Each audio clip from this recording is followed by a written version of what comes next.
Hello guys and welcome to How to Socials. In this video I'm going to show you how to delete all your followers on Instagram.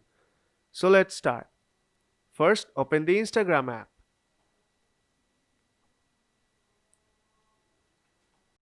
Now go to your profile from bottom right corner. Now tap on followers.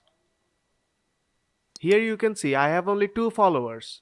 But in your case you will have many followers. But before moving forward, let me tell you, you cannot delete all of your followers at once. You have to delete individually, which can be very problematic when you have many followers. You have no other way but deleting them individually.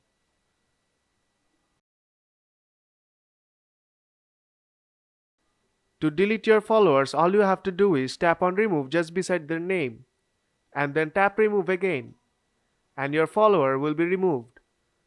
But if you want to remove all of your followers, then I'll suggest you to straight up delete your account.